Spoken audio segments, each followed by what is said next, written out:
Olá, tudo bem? Nosso Mentes em Pauta de hoje continua respondendo as perguntas dos nossos seguidores. Bia, tudo bom? Tudo.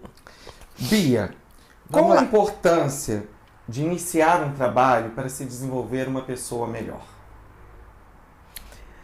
Olha, eu não sei o que essa pessoa quis dizer com uma pessoa melhor. Vamos lá. Se a gente entender, se a gente for lá atrás, né, nos filósofos antes de Cristo, nos filósofos pós-Cristo, a gente vai ver que a definição de ser humano é a definição de um indivíduo que aproveita a sua vida para, em cima de valores, virtudes, o que são virtudes? Prática desses valores. E conhecimento se tornar uma pessoa melhor. A essência humana é alguém que constrói a si mesmo uma pessoa melhor, para que ela deixe uma assinatura na existência e que você possa olhar e falar assim, aqui passou um ser humano que deixou um legado. E não estou falando legado de grandes coisas, porque as pessoas acham que quando a gente fala legado é Steve Jobs ou Gandhi, Mahatma Gandhi. Não, uma pessoa que se torna uma pessoa melhor, ela já está se tornando melhor para ela e para o mundo. Então, o legado é evoluir, é fazer da vida uma estrada onde eu estou caminhando para ser melhor para mim e ser melhor para os outros. Isso é a função do ser humano. Se você não entende que isso é a função de qualquer ser humano, você vai usar a vida em vão. Você vai jogar essa vida para simplesmente contar dias, né? Eu acho também assim, interessante quando você inicia um processo de trabalho, que você é um adolescente, que você vai se tornando um adulto. Eu acho que trabalhar é você começar a viver várias coisas. É aprender o não, é aprender o respeito, é aprender que você tem que sair daquele seu ambiente para se desenvolver uma pessoa melhor também. Né? Eu não usaria a palavra trabalho, porque parece que é uma coisa trabalhosa, uma coisa difícil. Ser um ser humano mesmo, Melhor. em essência, é a nossa função. Por exemplo, se você pensar, qual é a função do Sol? Aquecer, iluminar. Qual é a função de uma árvore? Fazer fotossíntese, gerar oxigênio. Qual é a função de uma baleia? Nadar, comer outros peixes. Então, assim, toda a existência, toda a natureza tem uma função. Cada ser vivo e até não vivo tem uma função. Uma pedra, qual a função da pedra? Ser um objeto absolutamente resistente, para que eu possa fazer construções. Né? Eu não faço construção de coisas que não resistem ao tempo. Né? Então, da mesma maneira que tudo na natureza tem a sua função, o ser humano também tem a sua função. A diferença é que o ser humano tem a inteligência racional e tem a consciência para guiar esse desenvolvimento. Então, por exemplo, a mente, né, a razão desenvolve a minha maneira de ser, racional. Já o meu coração, o meu sentimento desenvolve a minha alma. Né? Então, quando você vê que existir como ser humano é cumprir essa função, né, de agregar valores, de agregar ações em cima, pautada desses valores, e reunir conhecimento para que você possa escolher valores melhores e práticas melhores, você entende que tudo que está em volta é em vão. O grande problema que o ser humano tem de admitir isso é que ele não admite que ele faz parte da natureza. Então ele se acha acima de qualquer ser vivo. Ele é superior aos animais, exatamente. Superior a tudo. Então ele não acha que ele tem uma função, ele acha que ele vai construir a função. Eu acho que a gente pode até construir a função, mas não podemos deixar de ser seres humanos. E seres humanos é exatamente isso, aumentar o nível da nossa consciência. O que é a nossa consciência? É observar. Porque tem uma coisa, os pensamentos, eles por si só não fazem a evolução. Eu penso uma opção de coisa. Agora, quem é que escolhe E os pensamentos no sentido de eu vou usar o meu talento para isso. É a minha consciência.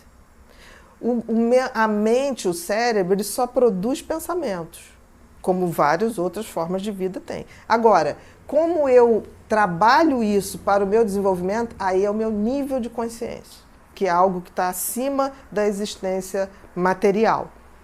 Então, o que ela está colocando, eu acho que eu falei aqui de uma forma geral, da essência do ser humano. Mas se a gente for pensar de uma forma prática, talvez ela não tenha ainda entendido que ela tem essa função. A coisa mais fácil para fazer, para você começar a trilhar essa estrada de ser um ser humano de verdade, dar dignidade à sua vida, é procurar seus talentos. Porque o talento é algo que lhe foi dado, de alguma maneira, por alguma força, que você pode acreditar que seja lá qual for, e que você tem maior facilidade para fazer aquilo e fazer melhor. Se você escolhe os seus talentos, identifica seus talentos e bota ele a serviço da sua existência, você está dando sentido à vida. Você está dando sentido à sua existência através dos seus talentos. E se você pega isso e faz como propósito de vida, fazer o seu talento também atingir outras pessoas de forma positiva, aí você está fechando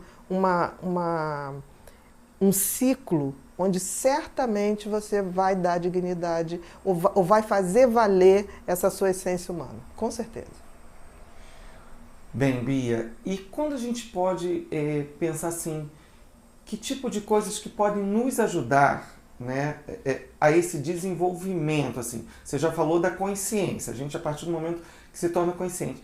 E o que poderia ajudar para esse desenvolvimento maior, assim, aqui? Estudo. Ler. Não, mas não é ler qualquer coisa, porque eu vejo muita gente falar assim, vamos ler. Tem opção de bobagem para ler, entendeu? Tipo assim, gaste tempo em ler coisas que realmente vão te somar, que possam ser material de reflexão, de crescimento. Então, assim, a gente tem uma coisa de entretenimento, as pessoas querem se divertir, mas o crescimento humano passa por conhecimento. E nem sempre diversão vem com conhecimento. Então, assim, essa coisa que as pessoas têm de estudar uma coisa chata, estudar uma coisa que te dá a possibilidade de ser alguém melhor. Porque você precisa de conteúdo. Eu vejo muita gente falar sobre muitas coisas, se posicionar sobre muitas coisas, mas é tudo posicionamento em massa. Viu alguém falar que aquilo é bacana e sai reproduzindo, não sabe nem do que está falando, não tem ideia de onde vem. E não tem como a gente tentar ser um ser humano melhor sem beber na água de pessoas que vieram antes da gente e já fizeram isso. Se a gente pensar bem, por exemplo, os filósofos clássicos, Platão, Aristóteles, Sócrates, Epícoro, Epiteto, são pessoas que você vai ver ali, eles não tinham tecnologia, não tinham WhatsApp, não tinha nada. E eles falam tão profundamente da essência humana, só que tem que a gente acha assim, mas isso é antigo, não vale. Vale. É que nem a questão do herói. Nós precisamos de herói? Precisamos. Muito de herói. Porque o herói nos inspira. O herói não é que ele seja muito acima da gente. Ele está 2, 3 passos na nossa frente, para que a gente possa ver e ter como exemplo. Né? Porque então, se ele estivesse tão acima, eu não teria inspiração nele, entendeu? Então a gente precisa de heróis que são pessoas que deram um passo a mais que a gente. Não são tão extraordinários, deram um passo a mais. E isso é importante para nos inspirar. E quando a gente fala, né, desses filósofos, às vezes a gente se coloca naquela situação. Se a gente parar e pensar, tudo que eles falaram naquela época, se a gente trazer de repente de uma linguagem mais fácil, que eu acho que é o que falta, essa interpretação, você vai perceber que tudo acontece e tudo tem que acontecer. Né? Talvez a linguagem seja um pouco mais hermética, mais fechada, porque se falava de outra maneira, né, naquela época. Mas sempre tem, e hoje com o conhecimento da internet, você tem pessoas maravilhosas falando sobre filosofia de forma agradável que você possa entender. Se você não entender, se entender o autoconhecimento e não entender o conhecimento do ser humano, porque o ser humano está aqui há muito, 200 mil anos, como Homo sapiens. Se você não estudar um pouco disso, você não vai entender de você, porque você descende disso. Então, assim, a gente tem que estudar história, a gente tem que estudar filosofia, a gente tem que estudar um pouco de psicologia, um pouco de medicina, porque nós somos assim. Não é à toa que, por exemplo, os grandes filósofos eram pensadores, não eram filósofos. Nós que chamamos de filósofos. Porque se você for ver, por exemplo, Newton estudava, era filósofo, era cientista, era físico. Você vai a Leonardo da Vinci, gastronomia, engenharia. As pessoas, como não tinham tanto entretenimento, as pessoas estudavam mais. Os grandes gênios se fizeram quando não tinha distrações, entendeu? Então, hoje a pessoa acha que vai estudar, você é engenheiro, então não vou estudar mais nada, como se isso fosse um grande peso. Não é. A gente tem que estar aberto ao conhecimento. Exatamente. E de qualidade. E de qualidade. Exatamente. Obrigado. Nada. Bia. Descubra sua personalidade com o teste Pensax. Faça o teste grátis e comece sua jornada de autoconhecimento.